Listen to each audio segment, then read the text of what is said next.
para probar que esta censura realmente ocurrió, el autor acude a textos que sobrevivieron a ese borrado institucional. Textos como el Evangelio de Tomás. Ah, conozco el Evangelio de Tomás. Es uno de esos famosos evangelios apócrifos que se encontraron en Nag Hammadi, en Egipto, ¿verdad? Ese mismo, en el año 45. Sí, y que la Iglesia decidió en su momento que no encajaba en la Biblia oficial y lo dejó fuera. ¿Qué dice exactamente ese texto que sea tan peligroso para ese sistema de control que mencionabas? Pues el texto cita dos fragmentos muy concretos, que en este evangelio se conocen como logos. A ver, cuéntame. El logo 15 dice, y cito textualmente: Cuando veáis a alguien que no nació de mujer, postraos rostro en tierra y adoradle. Ese es vuestro Padre. ¡Ostras! Alguien que no nació de mujer. Y el logo 30 afirma: Donde hay 3 dioses, ellos son dioses. Donde hay 2 o 1, yo estoy con él. ¡Guau! A ver, vamos por partes porque esto tiene tela. Claro, si tú lees a alguien que no nació de mujer bajo la óptica de la biología humana tradicional, pues no tiene ningún sentido, es imposible. Es un absurdo biológico, claro. Pero si lo lees con la lente de la ingeniería genética de la que hablábamos, o pensando en entidades que no utilizan la reproducción humana convencional, de repente encaja perfectamente. Adquiere un significado literal, sí. Y luego el segundo fragmento. Ese de donde hay 3 dioses son dioses. Eso destruye por completo la base del monoteísmo estricto. Lo dinamita desde dentro. Básicamente está diciendo, oye, sí, hay una pluralidad de dioses operando aquí, y yo trabajo en red con ellos. O sea, es que es lógico que quisieran esconder esos textos a toda costa. Es que esa pluralidad operativa que mencionas es esencial para la teoría de Villabuena. Pero claro, esto nos obliga a avanzar hacia una pregunta bastante incómoda en todo este asunto. A ver, dime. Si estos dueños del jardín diseñaron un contenedor biológico perfecto, si sembraron la chispa de la conciencia... Sí. ¿Qué salió tan terriblemente mal para que el planeta acabara dominado por esa fuerza de control y sumisión? Ya, el fallo del sistema. Exacto.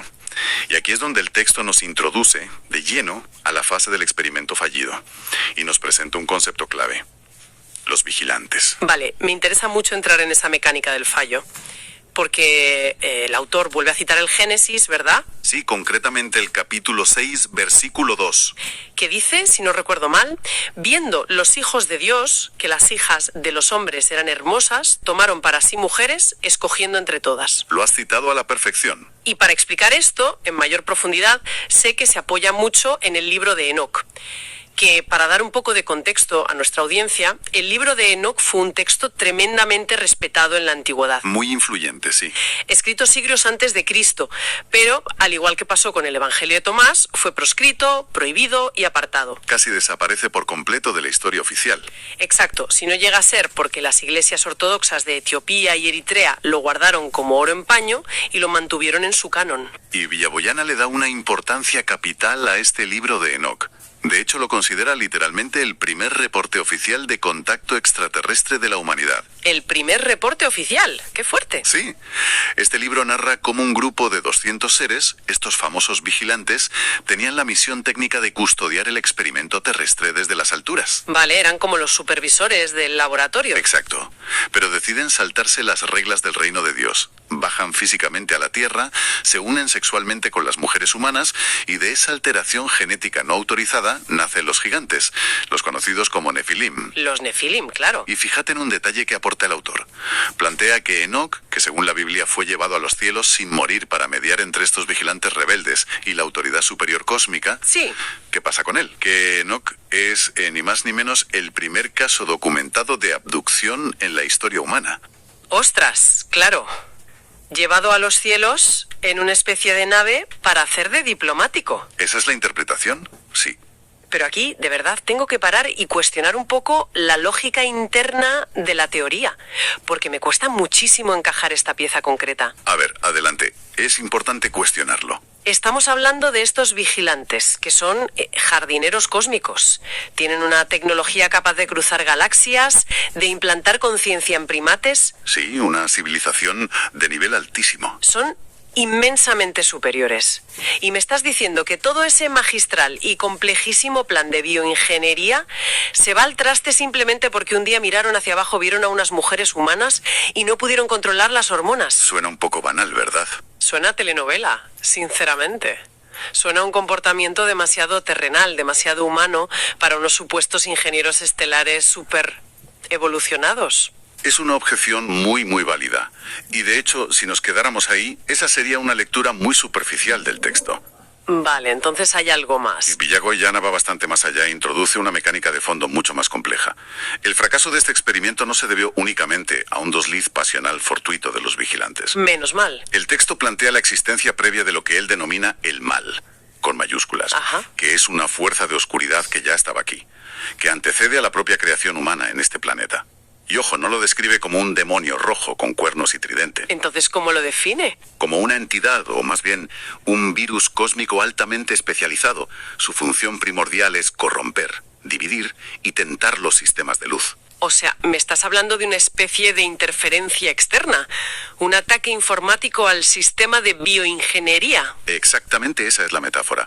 La caída de los vigilantes fue solo la vulnerabilidad que este virus aprovechó para entrar.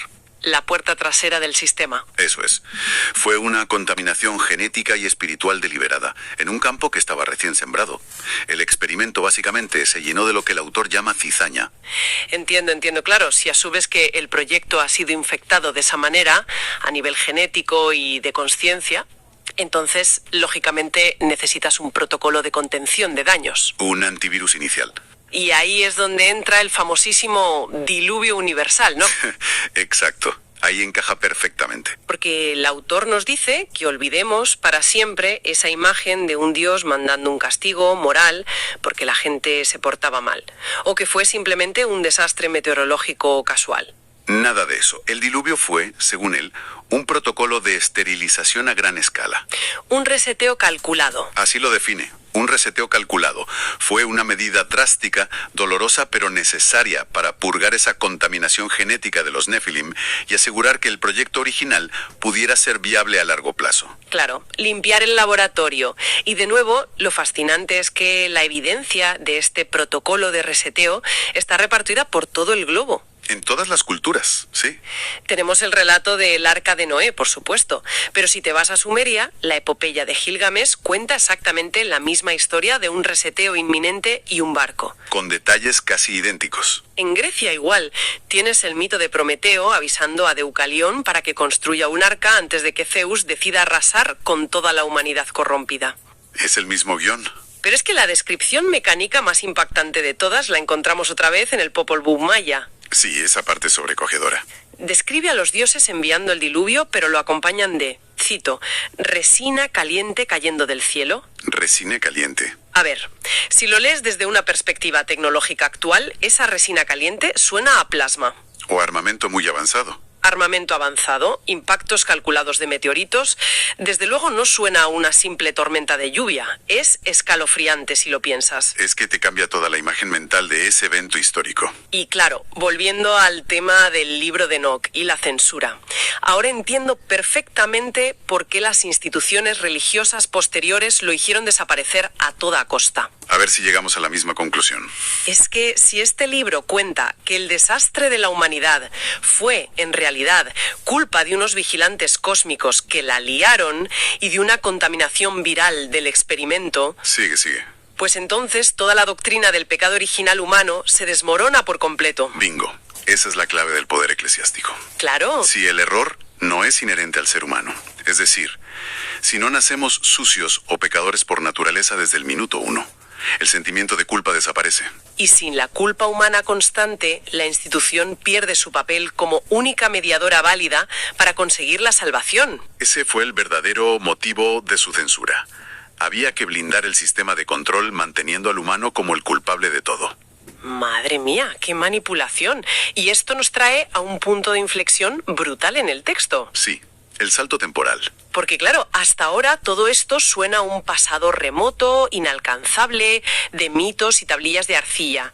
Pero el autor da un salto lógico y se planta directo en nuestro presente, en la tecnología que usamos hoy mismo. Hace una conexión muy inteligente ahí.